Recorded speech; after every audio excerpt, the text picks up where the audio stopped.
Hey, it's Shabes, and welcome to another edition of AniTube Digest, where we go over the best and not so best anime YouTube videos to come out this week, from the 23rd of February to the 1st of March. First for the video that I thought was not good. And I'm not as passionate about this one either, because didn't get under my skin exactly, and it's well polished and stuff, but man, you look at that thumbnail and you're like, oh, are they gonna do the thing? Yeah, he kind of does the thing. Oh. Attack on Titan and the Dangers of Allegory from Just Right. And, the channel doesn't talk about anime too often. I think the most they've talked about is, like, Korra and other such things. This is, seems to be kind of the first, anime kind of video. Not that that's a bad thing. Although, one thing that stands out to me about Just Right's perspective on Titan is that it's a fun action show. Yeah, I just want fun action, cool stuff. And I think he explicitly says at one point, why does it have to do this complicated stuff? Why do you have to make these allegories? And I just want my dumb action thing. I don't know if he says dumb action. I might be paraphrasing that, but it's clear that that's very. Look, I enjoy. He's like, oh, I enjoy Attack on Titan as a fun action thing. And doesn't seem to be all that, enamored with the things that people actually like about Attack on Titan, which is its interesting narrative, complex characters, very challenging themes, and I think he's implying here that the themes,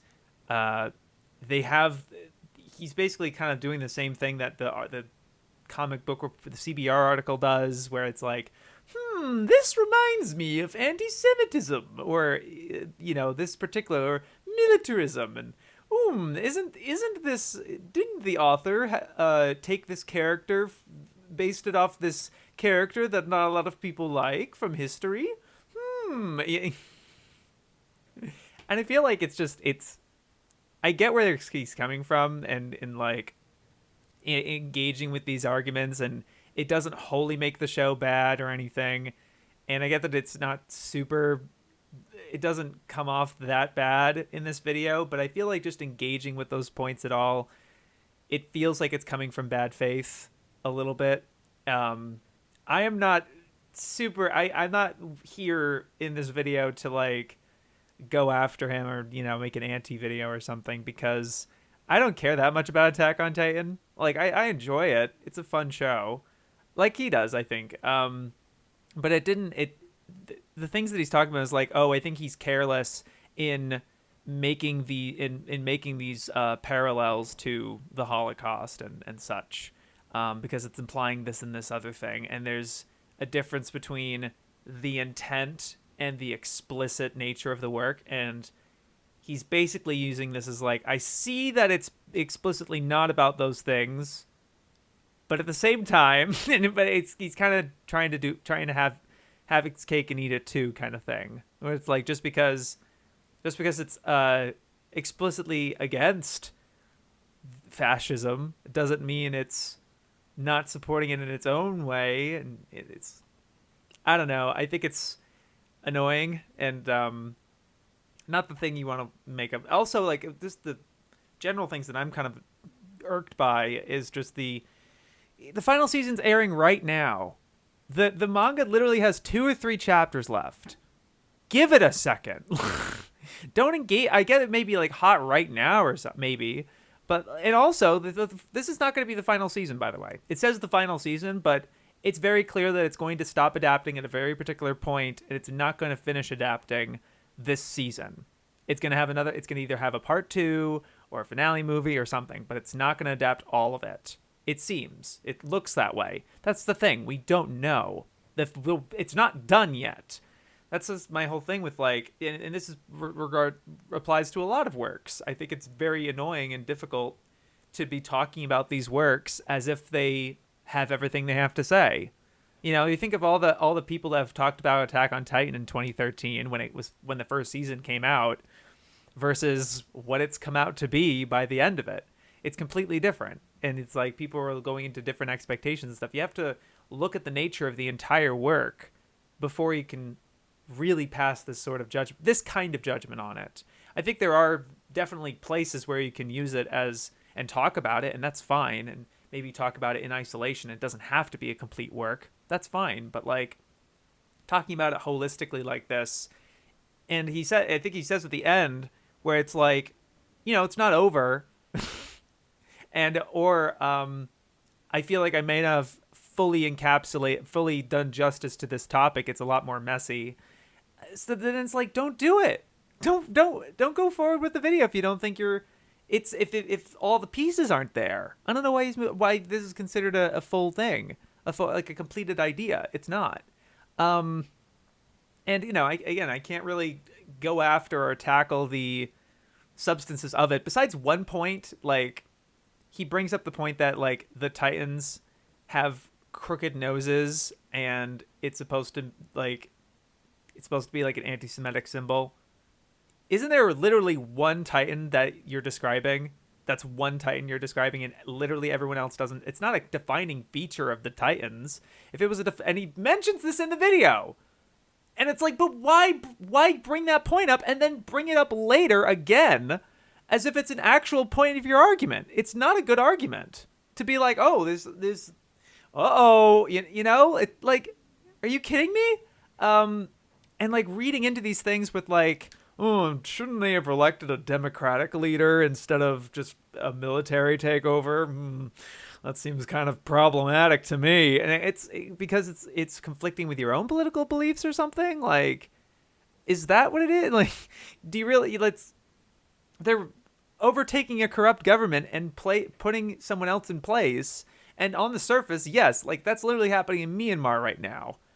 And yeah, it looks very problematic on our end, but then you're putting that in a vacuum with Attack on Titan, being like, any militaristic overthrow is bad, actually. I don't know. I think it just requires more conversation, more nuanced. Generally, it doesn't go off very well. And I'm not much of a political person to try to make any arguments of like hypotheticals or really make a substantive argument against what you're saying, but it just feels like, this seems problematic. You know what I mean? It was annoying. It was just kind of annoying. Again, I'm not too like bent out of shape with this video, but not a fan. Even as someone who's not like super into Attack on Titan and stuff, it's frustrating that this is getting, and he has a pretty substantial following too. It's one of those things. It's like, ugh, come on. But now for some videos that I thought were decent. They're pretty good. And I was like, yeah, I liked it. And first is a bit of a shout out, last minute shout out actually. They just dropped this as almost recording. From Kato, wanting to talk about the Kato anthology that they are announcing today and starting to take submissions for. Generally talking about how they've wanted to create some kind of original content. They entered in this contest and didn't happen. So it's like, we have our own group of people, so we kind of want to put this idea out there.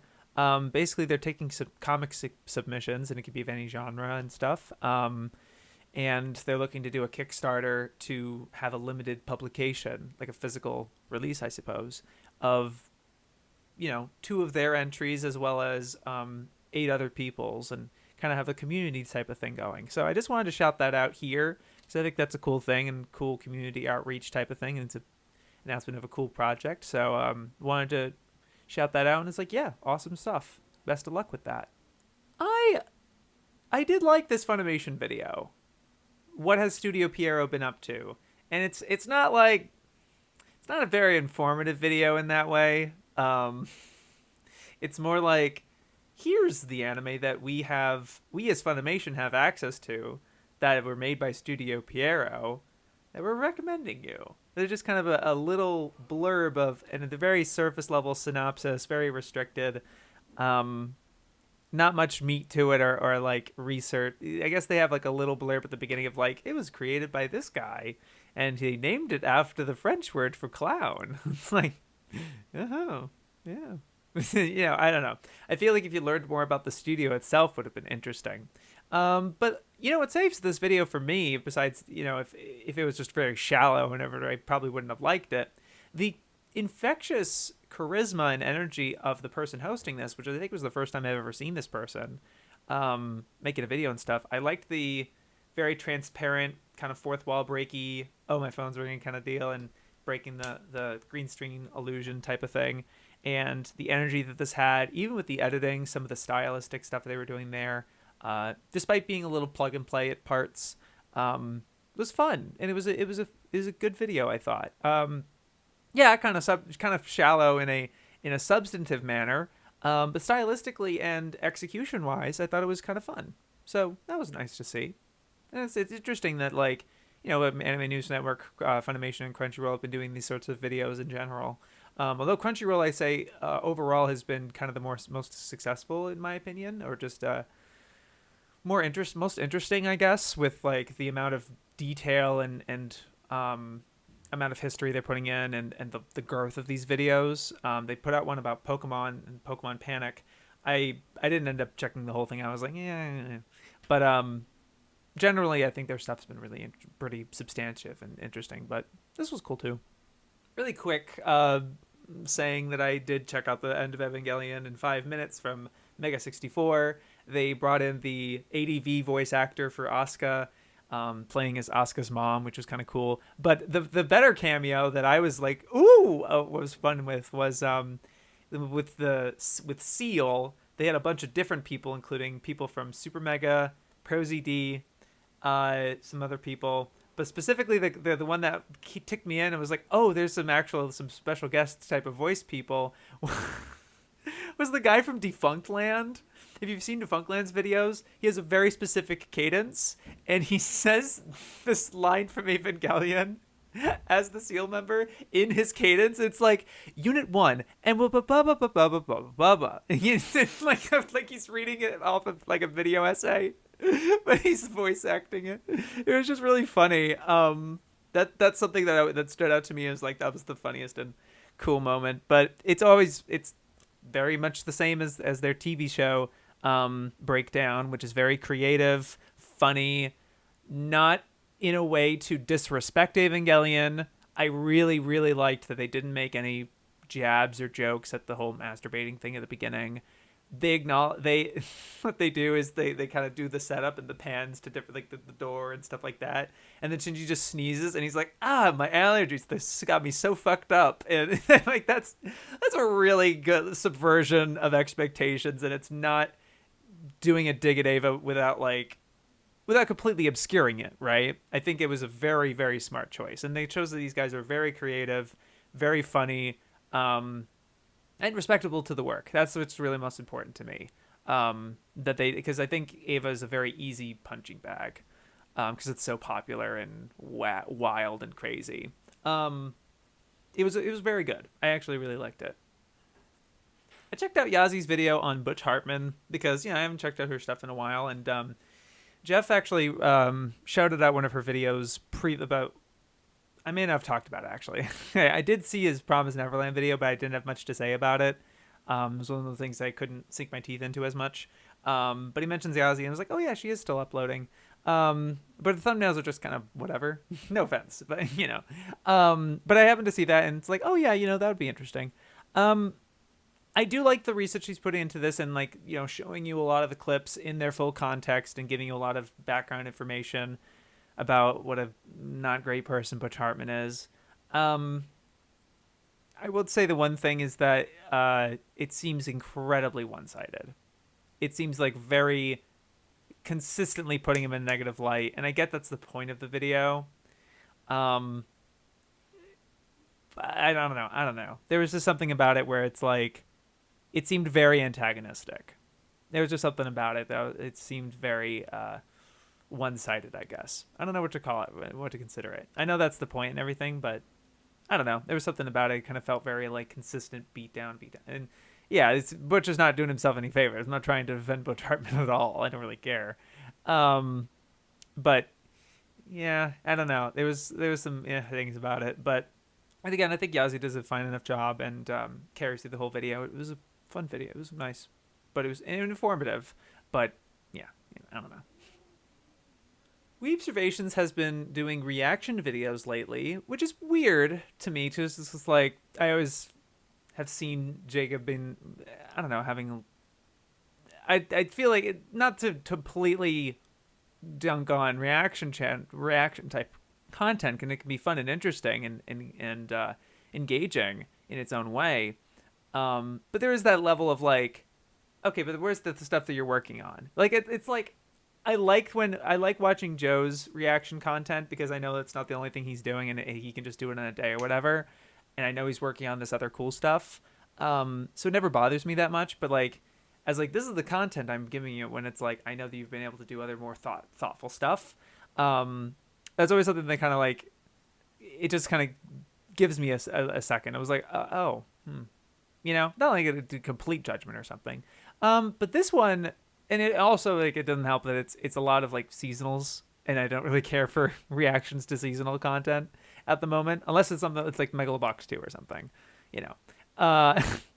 But it was very interesting knowing that Jacob's been in this medium for a long time, and as well as just working for in anime journalism as well.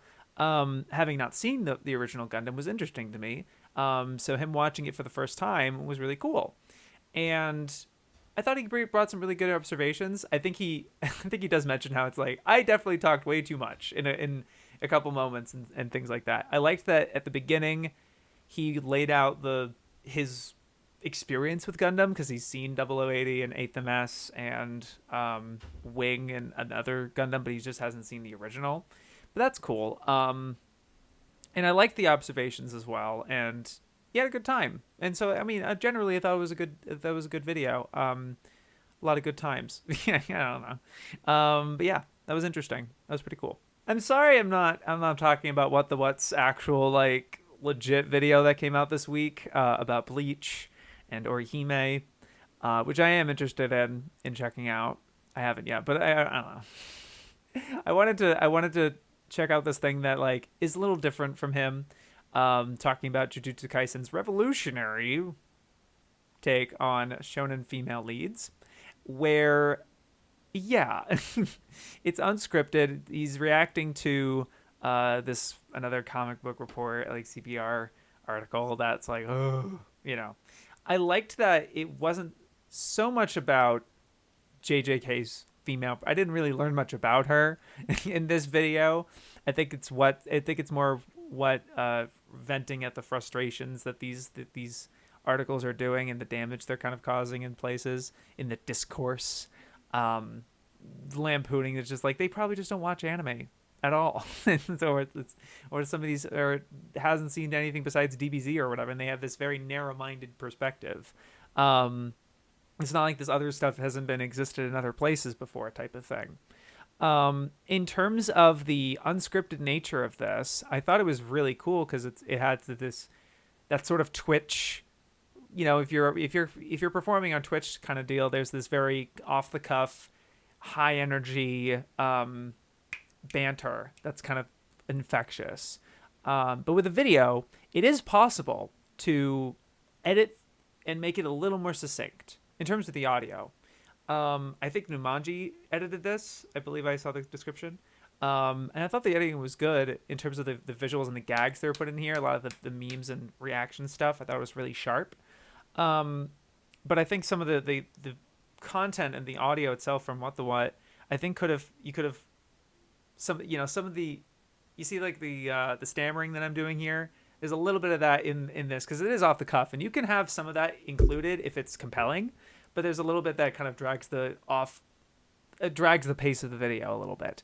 So maybe give it another pass in terms of the audio, in terms of like, yeah, I mean that's not a super compelling stammer or whatever. Or if you can't cut some of this stuff out, some of the banter out, like obviously I can't cut a lot of my banter out because it would end up being weird and choppy and it wouldn't sound natural. That's fine and totally understandable. But I feel like I can't point to specific examples in this video, but I felt like this could have gone with another pass of trying to make it succinct. You can even go so, for the sake of making the video better, and maybe you did this.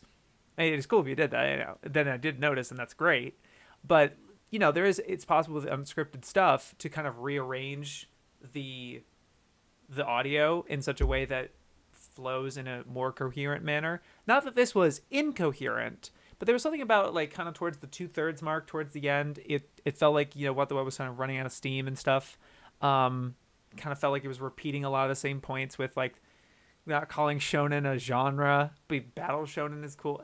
I'm happy WatTheWut actually acknowledged that, because I agree with generally calling it shonen a demographic is very blanket term and narrow minded, but battle shonen, okay, now we're talking kind of deal. Now that we're actually making a focus on that. Anyway, yeah, but yeah, I think this could have had another pass in terms of the audio with like making it more succinct, I guess. But generally, I think the energy is really valuable and interesting, and would would be good for WatTheWut to for having more content on his channel, and I think it fits well. It doesn't feel out of character for his channel, I think, to upload stuff like this. At least it doesn't feel like that to me.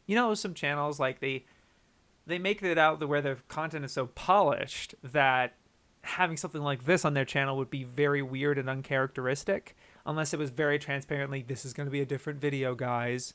You know what I mean? I think about WatTheWut has structured his channel in a way that this sort of content can work. So I encourage it. I think doing more of this would be pretty cool. If there are things that he finds to rant about, I suppose that he can, he's like, this could do more than just a Twitter thread. Let's go. I think that'd be interesting. But yeah, pretty cool stuff. I enjoyed it. And sorry again, I didn't talk about your Bleach video instead, which you worked a long time on. I understand. And checking out Beyond Ghibli's video on Vinland Saga, those violent delights. I don't have too much of an attachment to Vinland Saga in a way that's like, oh my god, I want to read it or something like that. So I guess that's why I don't have as much like enthusiasm for this video as his previous videos, because it's not like this video is anyway in a lesser quality than his other stuff. It's still really polished and succinct, and the opening was giving me chills. The way his delivery is matching with Vinland Saga, because I was wondering how like the savageness of this would match with his very calm demeanor. It really melds really well, actually. It kind of has the gravitas and the seriousness for this thing, and the coldness, I guess. I don't know. It's kind of cool.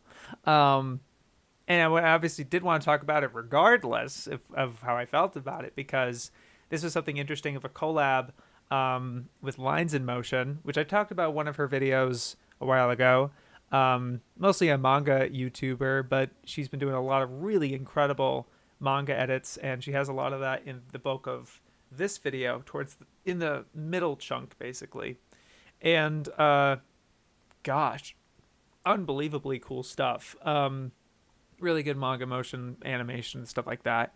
They're going so far as to have like that one shot with the manga and doing like an anime adaptation thing, and having it split like that was really ambitious. To like have the manga be animated like the anime is ooh, that's kind of I don't know, because it's risky, because that could come off like poorly. I don't know. I feel like that could have been executed a lot worse, but I think that was a very safe, good way of doing that, basically. Gorgeous video, gorgeously edited, gorgeously talked about. Generally talking about is like, hey, watch Vinland Saga, it's good. Or read Vinland Saga, it's good, kind of thing. So yeah, it's not I'm not the most enthused about it, but it's not like, it's not a bad thing. Yeah, it's keeping up the quality as he does, and I like the collab with Lines in Motion. That was pretty cool.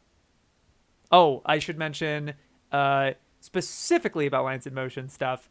The choice, maybe this was Beyond Ghibli's choice. The choice of the parchment background with the, kind of the very white, stark manga panels. That blending, just I feel like I've never seen that before. Maybe it was in a Lines in Motion video and I'm dumb. I just forgot. But that particular choice was fantastic. Sorry if that's very hyper particular, but yeah, like every shot that Lines in Motion is going with that is gorgeous. Very well worth the effort. Very good. And I wanted to talk about Randall the Vandal's video on Scream Bloody Gore, the legacy of horror cinema and heavy metal. I liked how multifaceted this video was, and really taking you through the whole genre, first with black metal and how it evolved into death metal, and then eventually kind of just splintered into all the like a tree, basically. And you could tell it became harder and harder to discuss the media, the genre, the medium genre. I don't know, the whole thing, the subject. That's the better word, Shapes. Uh, it became more difficult, I imagine, to talk about the whole thing, holistically. God, I'm not doing well here. This one's rough. It did feel a little more and more unorganized as it came out, and it's like, whoa, it kind of talking about the legacy and a lot of different things overall. Whereas I was very compelled with the first 2/3 or so, where you're hyper focused on Black Sabbath and their influence and where they're coming from and why they ended up being so popular, the key to their success of sorts, and kind of following through specific eras using a very particular band, like, what was the one, something Eagle, I forget. Yeah, but kind of representing each era with a very particular band, like, Slipknot was this very big pillar, and it felt very educated in terms of, like, I know this subject very well, and I've loved it. It's coming from a place of passion, right, and not of a very clinical sort of place. I like that he doesn't completely dismiss the idea that, like, maybe we were pushing this a little too hard. It gets a little too gruesome. There is an appeal an aesthetic that these guys have, but I think there is a sort of interesting race to the bottom when it comes to this subject, because it really is like, can we push this harder? Can we go even more gruesome and evocative and scary and shocking? It is sort of a race to the bottom and ends up being a lot messier, and you're ultimately not producing great. I don't think Randall's exactly making this point, but it seems to me where it's like, you're ultimately not making great music if that's all you're focusing on, right? It ends up kind of, it's tough. But he doesn't talk super critically of this subject, which is interesting. But yeah, I think the holistic factor was really interesting. As someone who has not never, I guess, like, I've listened to Ghost album. I don't know exactly what Swans or Daughters file into, but I like those bands, and I really like heavy stuff. I've just never, like, fully seen, like, listen to an entire Black Sabbath out. But something like this was, like, really informative for me as someone interested in the subject. I was like, yeah, okay, this is the stuff where to start kind of deal. Not like that was the intention of this video, right? I'm happy it wasn't necessarily like that, but that's fine. There's actually a video I'll talk about later that's a lot like that, basically, where it's generally like, here's a good way to start out kind of deal. Yeah, but I really liked this video. I do think towards the end, it kind of kind of goes into different places and stuff. And the whole ending chunk, you talking about Mandy, and I liked the talking about Mandy. It just felt very separated and felt like a different video from the rest of it. It didn't feel as cohesive overall, like, by the end. Not that it's a bad thing, but it's a potential strength for it can improve your video if there's more of a strong overall focus kind of deal. But yeah, interesting vid, and I'm very happy I watched it. Good shot. I know it's not anime, you guys, but this was the guy who did the Cutie Honey video I talked about way earlier that I was, like, decent with an asterisk, or I was very critical of. But I wanted to check this out because he added me and stuff, and I don't regret it. I really liked it. Good stuff. Okay, and now what I thought were the best videos of the week, just the best videos. And I want to start with someone that, like, every upload he does, because it's so rare, and because every time he does it, I love it. I give it the best. I usually give it, like, I would probably give this best of the week in any other context. But the way he, is a lot more personal in this video. It's KYDB's Q&A video. It only took a year because he wanted to give this Q&A. It's been a long time. I don't even remember watching that particular video or him asking about it. But he finally put it out, and it was supposed to come out in last March. And then it came out in October, and then it came out again. Yeah. So this was actually the first time you could really feel a palpable frustration from KYDB in terms of his creative process and what he's trying to get out of these videos. And it seems that he's taking a lot of he likes the praise, but he's really craving criticism. interestingly enough. And he's starting to get a lot more introspective in this video. Nothing to do with the questions, actually. The questions were very like superficial, and I actually really liked that he responded to comments that weren't questions, but he's like, that's not a question. Which is like really fun. Like, usually I've never seen a Q&A do that, and it's kind of funny and zany. He's so fucking funny. Oh my god, you're so funny, dude. I laugh out loud. I lull every time. I can't. I would kill for an ounce of this creativity and quality and comedy. And the real key thing, and you talk about this in the video, right? Where I really appreciate it. As someone who is bit with the same bug, I have the same disease, you see.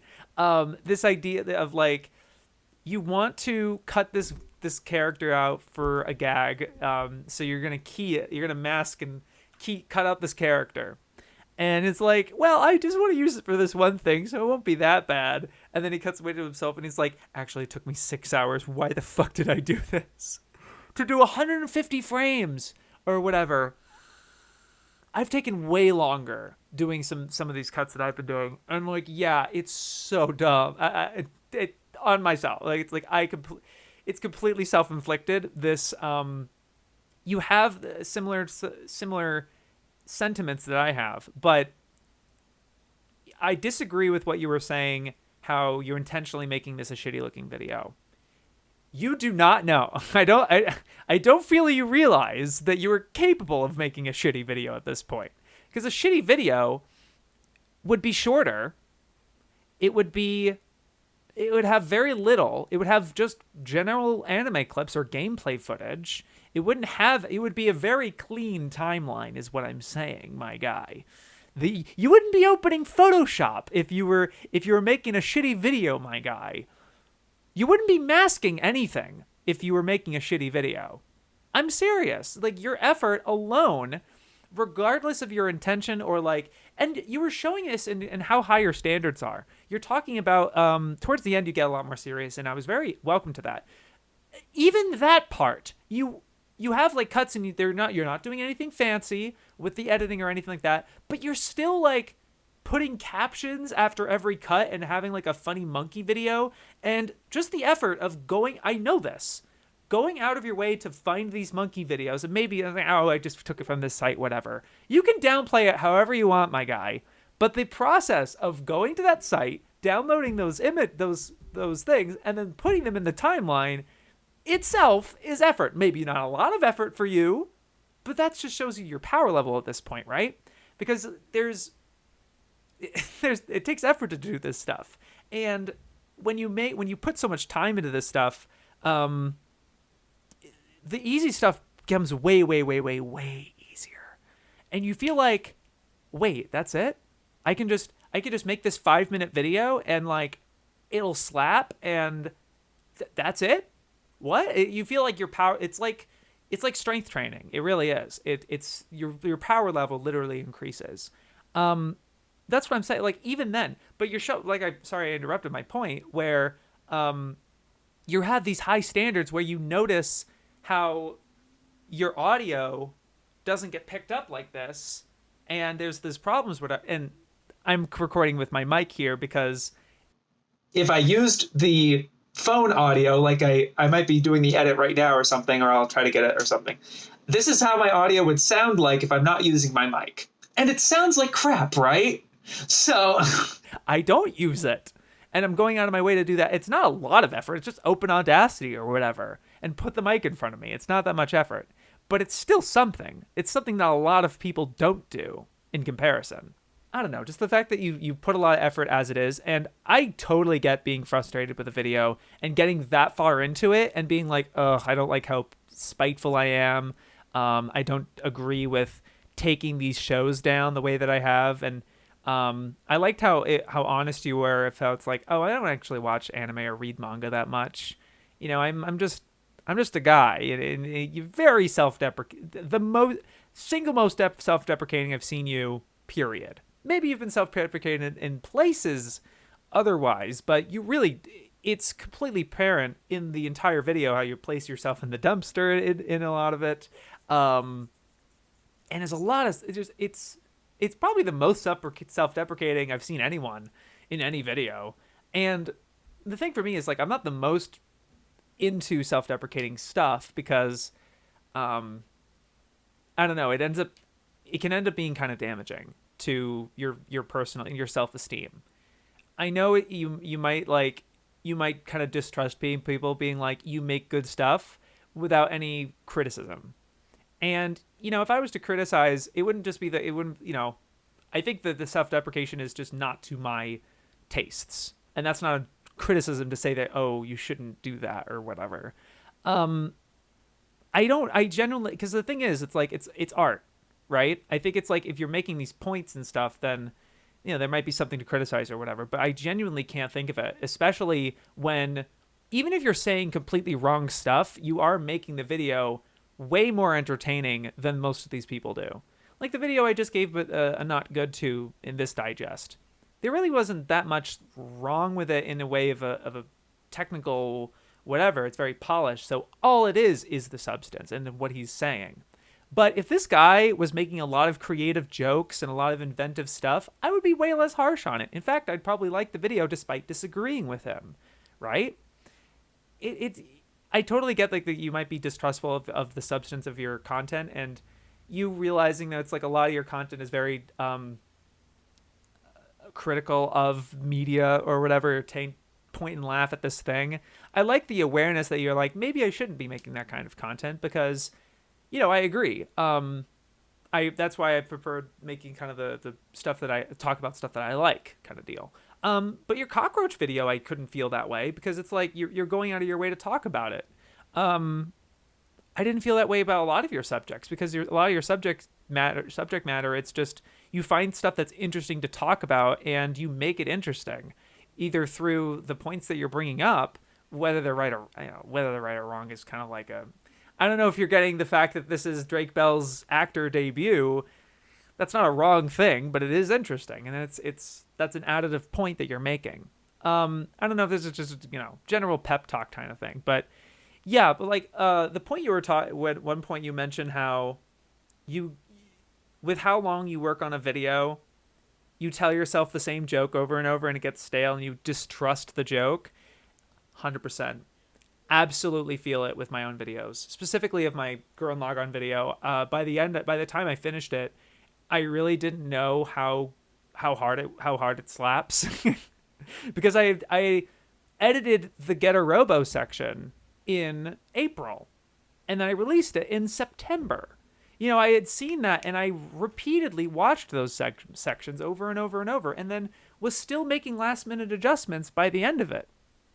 I think all of us feel that way when we've worked on a video for so long. Heck, I was feeling that way about my Lupin video, and I didn't even work on it for that long. I made it for in a month or so, a bit. And it's you can get completely frustrated and tired of your stuff regardless, I think. I don't know what point I was trying to make with that. I'm sorry.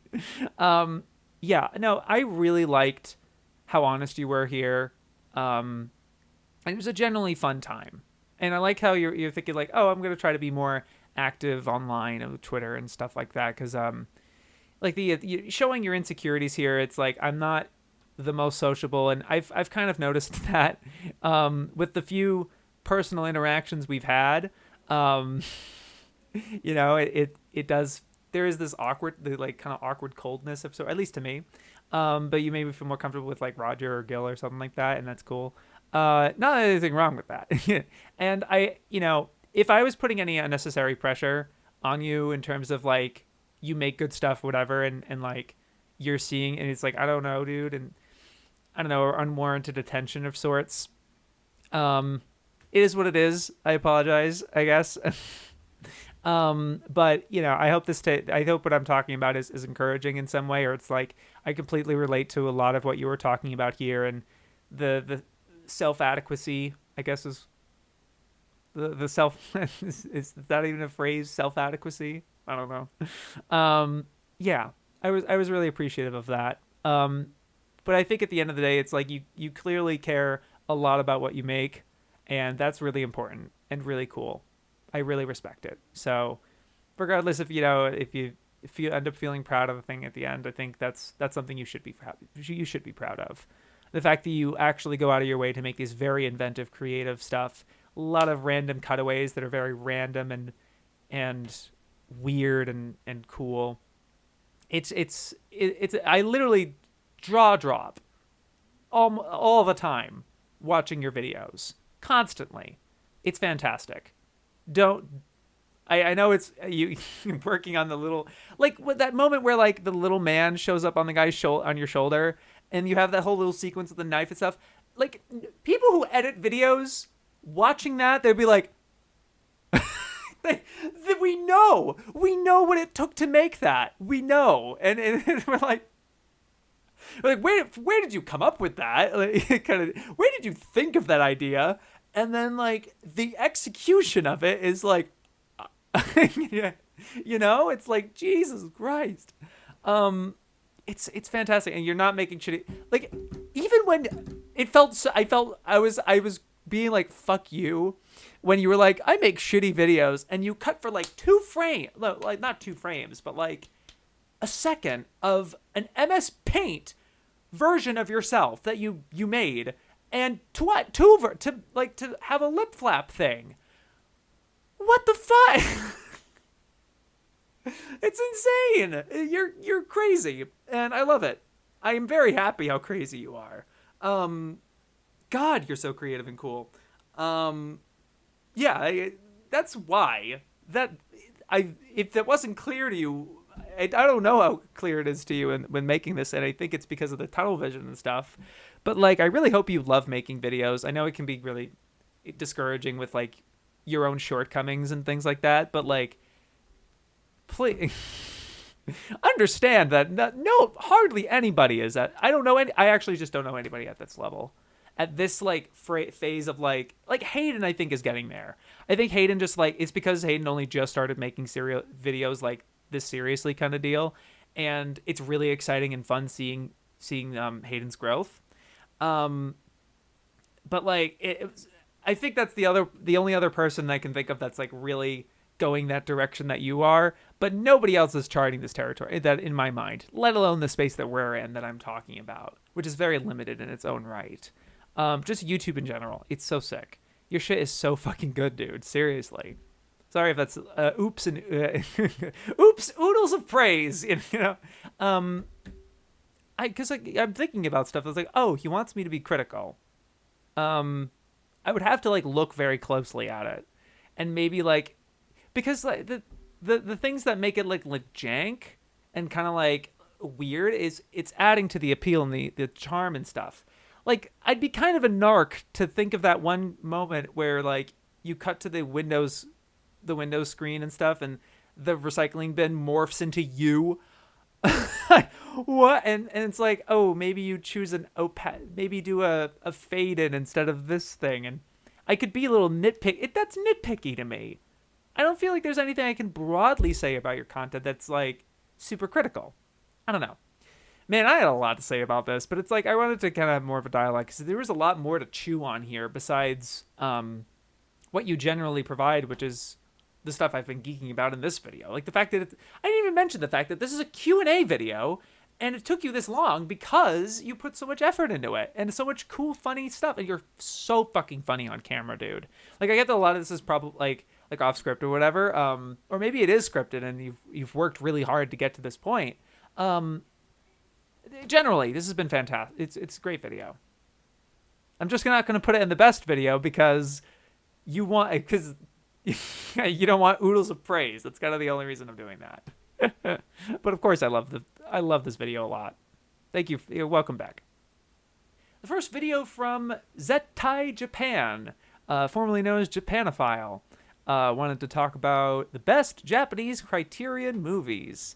And he's recommending a series of stuff that Criterion's released. And I like the variety here in the Japanese New Wave stuff, something a little more thought-provoking, politically commentating kind of thing with the hanging. I forget the name of the movie, but it's like Death by Hanging, I believe was the name of it. As well as the camp stuff and I liked how transparent you were. It's like, I'm not crazy about this movie, But this is why it's important to bring up and why I'm talking about it. And you gave it fair credit and fair justice. I thought you didn't let that like deter you basically from talking about it, or let that disdain for it kind of seep in basically.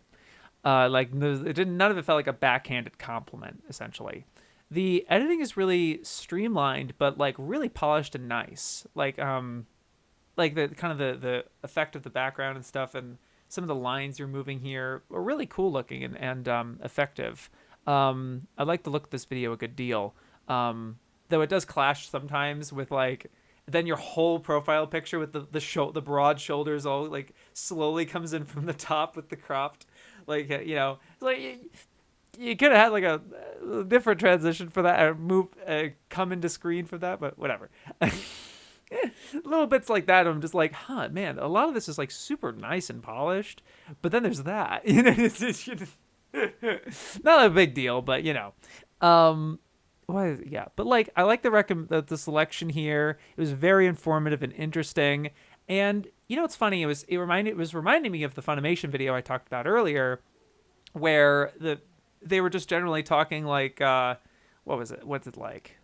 It's like you're doing like a they're doing basically kind of a summary type of thing, and it kind of just generically selling you on this anime or whatever. I like that you talking about this movie each of these entries very, not holistically because I've been using that word a lot already, but like it felt like I understood the films and like their significance and why you're including them, and it wasn't just plot summary kind of thing and this scene's really cool or whatever. Talking about the director a little bit, and generally it was a cool video. I really liked it. It was awesome. Flip down yonder, Zen Huxtable has been uploading like crazy this week. And originally I was going to include the 5-minute little essay video that he made about Shin Gojira. It's just called Wow. I really like I like that one because it had like the hook with the meme and stuff, and then the use of the text and music cues and the way that's edited is just it's so idiosyncratic and interesting. Similar to his Alice video, but doesn't have that like interesting gimmick of like starting a sentence, ending a sentence with a starting of another sentence. But this one I wanted to include a new idea tape, just because like the opening track is goes so hard and such a banger, but then it diversifies so instantly with every track. It's kind of doing different stuff and mixing stuff, and I don't know it's stuff that's like, I don't know if this is original composition or a mixture of things or something, or a sample or whatever. I really like this stuff here, and the cover is very evocative if all things considered. I think it's really cool. This was like my favorite thing that he came up with this week. Although he's also opened to commissions for art or even little animation loops, which he's pricing a pretty penny for, but like low-key thinking of commission one of those. That sounds pretty dope for a end card type of thing for videos. I'm thinking about it. I'm thinking that'd be pretty cool. Even if it's for one video, I wouldn't care. I think that'd be pretty freaking sick. Definitely considering it. But I love this mixtape a ton, and we'll probably listen to it a couple more. Like your other music stuff, man. It's so good. Yeah, I really, really liked this TheSnerg video from TheSnerg. Susanoo O manga, a black and white retrospective, is talking about the Susanoo O manga, and there's no anime of this, so of course I hadn't heard of it.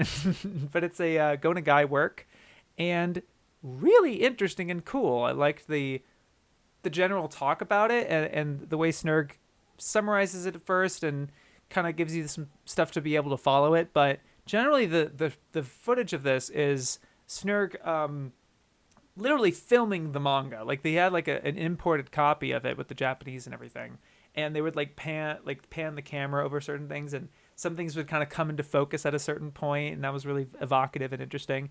Very shoestring, all things considered, but I think it was really nice actually. It's not like super professional, but like kind of artsy and fun. And I like the handcrafted kind of, I don't know, the feel to it was really nice. Especially this one part where he kind of just stops talking at a point and has this little montage and uses a particular piece of music, and you could literally see him like shaking the camera in such a way to like evoke the. It's as if he couldn't. It's as if he wanted to do the kind of the the manga animations of sorts, but he didn't have the access to that, so he's just shaking the camera with that sort of thing, or like panning it in such a way. That was so fun and inventive, and like, yeah, it's like not as it's not like as polished and impressive as like the lines in motion stuff with Beyond Ghibli and whatever. So it seems a little it seems a little backwards for me to be like, yeah, I liked this video more than Beyond Ghibli's video. I think it's because just generally like lines in motion stuff is stuff I know and something I can expect, and it's like, yep, that is bad. That is what I was expecting, sort of deal. But like, just if there's somebody that's like using the resources they have and kind of a, why don't I just do this sort of deal? I like that a lot, and that was something I really appreciated. Something I just wanted to be like, that's really cool. And so it's like, don't feel. I guess I would kind of to loop this into a more uplifting type of thing, where it's like, I imagine if you look at something like a Pause and Select video or Beyond Ghibli video or Steven or something, a lot of it is like, man, I couldn't do something like that.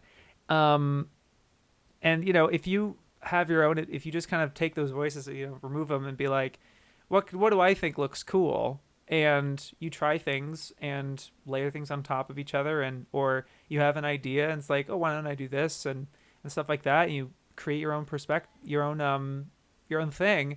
That's awesome. And people will be attracted to that, I think, and be like, wow, that is really cool. So this was really interesting. But like, I especially, putting it over the edge for that moment, I thought that was fantastic. Not something you usually see all the time, because a lot of people don't think of those things to like make it's like a bridge to a song. Like Fantano talks a lot about how like the bridge in songs have kind of been disappearing these days. Not as many musical artists think to do it. But it's a pretty vital and interesting and effective tool for music. And it's similar to the montage in videos. And so I like using it a lot, and I'm very appreciative when other people try to do it. So yeah, I was very happy to see that. And generally, this looks really interesting. I wonder if I don't know if it's fully translated, because I know I've never seen it before. I don't think it's ever been brought to the West. But yeah, it looks really crazy. it's a Go Nagai work. But it's like a sequel. It's not like a sequel to Devilman, but it's in the same vein as Devilman. And it's the same things where it's like, well, like if you read Devilman by Go Nagai and was impressed by the artistry on display and some of the savage and brutality and things like that, at least the glance I was able to get from this video, I thought was like, wow, there's some really cool stuff here. I'd be interested in checking it out. So maybe you would as well. I actually was really happy with this video a lot, to put it over these other ones a lot of videos I had put in this decent thing.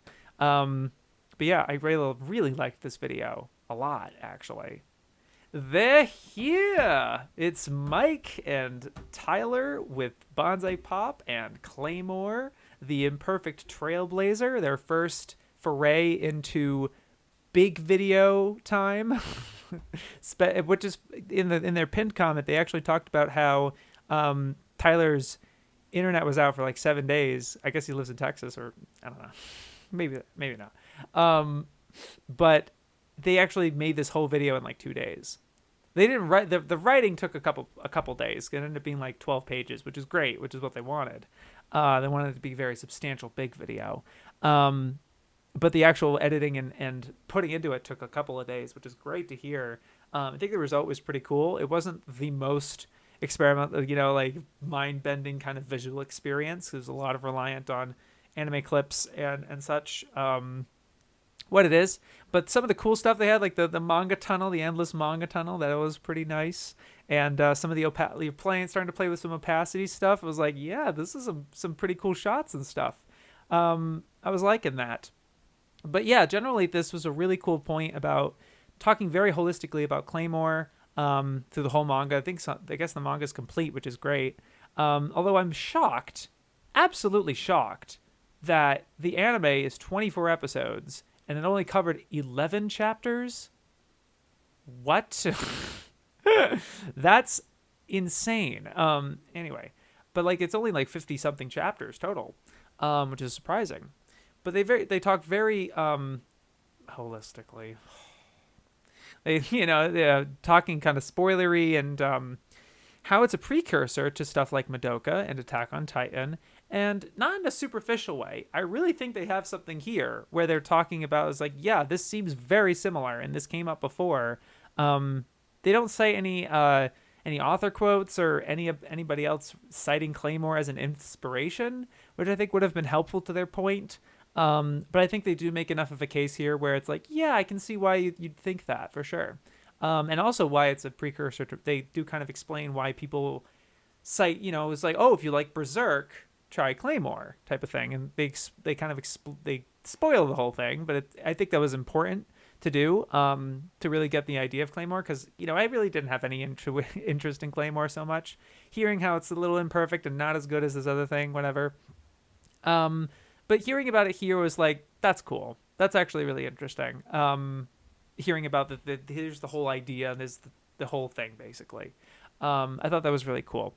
But yeah, celebratory, great job on this video actually. Got me way more interested in Claymore than I was expecting.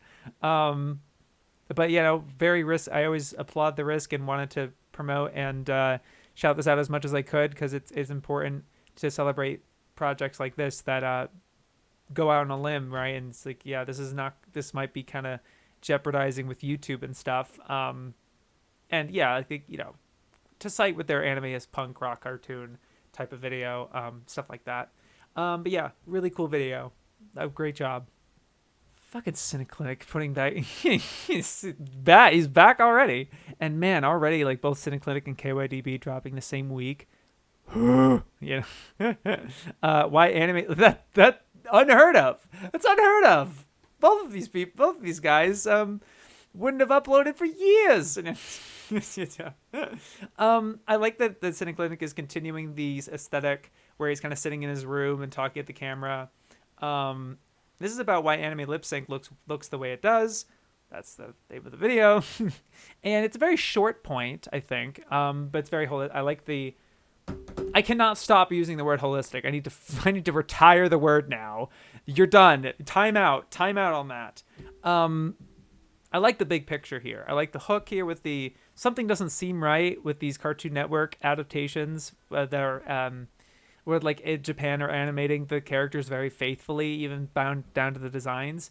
But then you see their lip flaps and there's the same open mid-close type of thing, and they're not articulated the way Western is, and the lip sync is not all that precise. So there's something weird about that. And he's talking about the Japanese language and why it isn't as much of a focus. It's not a budgetary reason.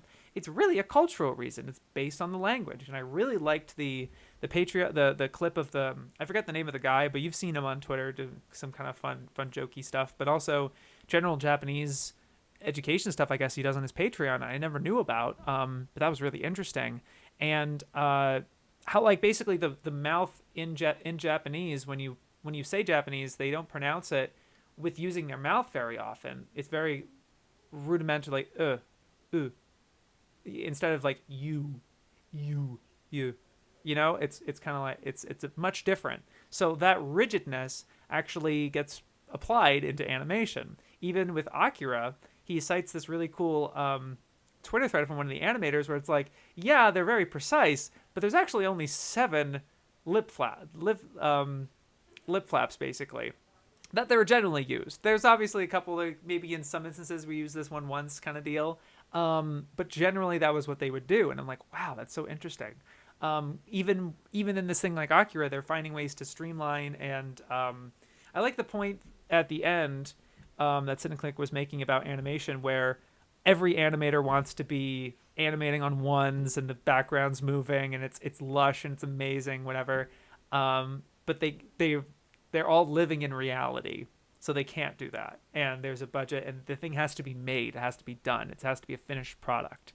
Because there's a very famous instance of The Thief and the Cobbler, with a project that wanted that ambition, and they could not do it. It was not feasible. They did not finish it. The guy died before he was able to get it done. He worked on it for decades. Fucking decades. I'm pretty sure decades. At least decades. Anyway. If not centuries now.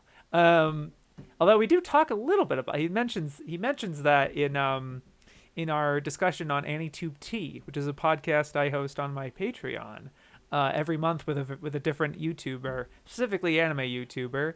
And I've had a lot of great long form conversations with a lot of cool guys and gals. Yeah. So yeah, that was really great. Another great video. And I'm also happy that it seems that this format is able to give him the vehicle of I can just put a video and go out. You seem to be able to crank them out a lot faster. Didn't the last video come out 2 or 3 weeks? It feels like just 2 or 3 weeks ago. How long ago was it? Hold on. Actually, how long ago was it? It was a month ago. Okay. But still. Wait, yeah, a month ago. Unreal. Really cool stuff. Also, by the way, did that, I'm looking at your channel now. Did that get but getting there. It's going to pass Azumanga Daioh soon. And then pass the Madoka Magica thing. Let's go. Oh, that's funny. Really cool shit, of course. Thank you for making that. That was very insightful and interesting. Really cool. Looking forward to more stuff in that, even in that format. I think it's awesome. I'll probably talk about it regardless because it's always really interesting. And, I'll put this for last because I was very, very happy and impressed with this and surprised. From Otaku-Vs. It's a hentai now. Oda-chan, episode 4. I really liked this episode. I think it was the best one. I like episode 2 a lot. But episode 4 had this aura to it, and I couldn't put my finger on it until I looked at the description. It actually was not until I looked at the description. It was at the very end, where you had the end card, and you were citing some channels, and one of the channels was Striving for Animation. That YouTube channel I've talked about, where they are literally professionals in the anime industry, and their channel is a collab where they're talking about the animation process, and they have their own studio, their little independent studio with just those guys. So you used that studio for this episode. And their Twitter is linked in the description of animation by these people. Studio.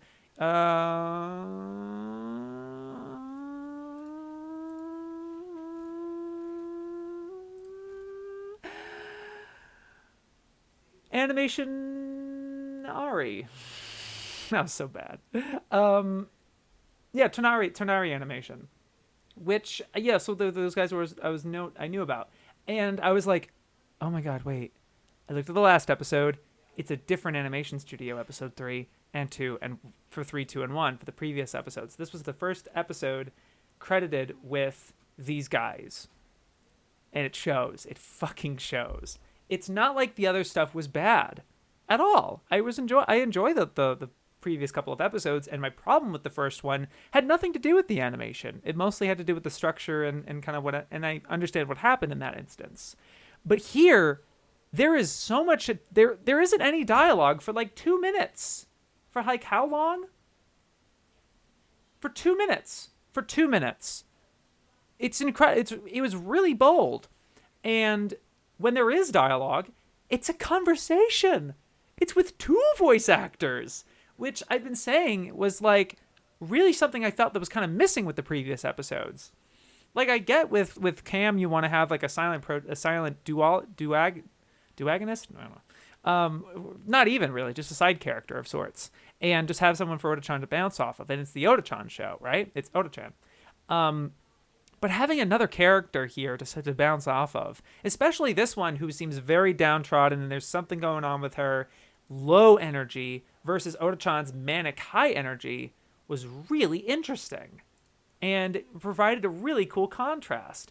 And there was just so much weird intrigue to this of what's going on? What's with the bear? What is Oda-chan doing on this bench and everything? There's so much mystery to this, and it's not what I was expecting from what we discussed way back a year ago. At this point, it feels like a year ago. It was a year ago because I was still living at my place, and I've been living here almost a year. Jeez. But yeah, it's way different now, and I thought this was a really incredible choice, and really interesting. And you could really tell that this was Anime Studio, and I was just impressed with the camera choice, like the storyboard choices, and it just feels like a legit anime, dude. It's so insane. Like the most I've ever seen it before, as like it looks very modern as a legit anime. But then I don't know why I'm playing it with the it had a fucking Dazaki moment at the end. You put a fucking postcard memory at the end of that shit? Of course I'm gonna give it best of the week. Are you kidding me? Holy shit. And the music was incredible.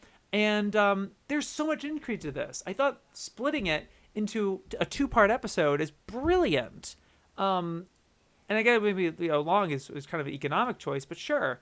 And then you put all of where did you put you put the title card drop and a date for the next episode and your merch very, very quick at the end. And then in the credits, I thought it is exactly what I was, to your standards, to Yusuf's and like Otaku-Vs of what I knew you could do. This is what I knew you could do. Providing a lot of really cool atmosphere, really interesting. Like the dialogue was funny, and like I think the title is just bait. It's just bait. Like, yeah, you're kind of doing some like weird sexual thing here, and then there's some weird like, did you do anal or whatever? So there's a little bit of a tie here, but I thought this was excellent actually. Had nothing to do with it with hentai, and I'm fine with that. I was so impressed. And I think a lot of it has to do with the studio. Again, not that the other studio was bad. But yeah, holy crap. Hell yeah, dude. Great job. Oh my god. And yeah, that'll do it for this installment of AniTube Digest. Thank you very much for watching. Thank you to my patrons, including Austin, Boo, Hazel, Kuiper, My Anime Pod, Najbeb, Nicholas, Saxon, Unique Nameosaurus, Victor, and Yellow Cheese. You guys are great. You have a great week. Yo, peace.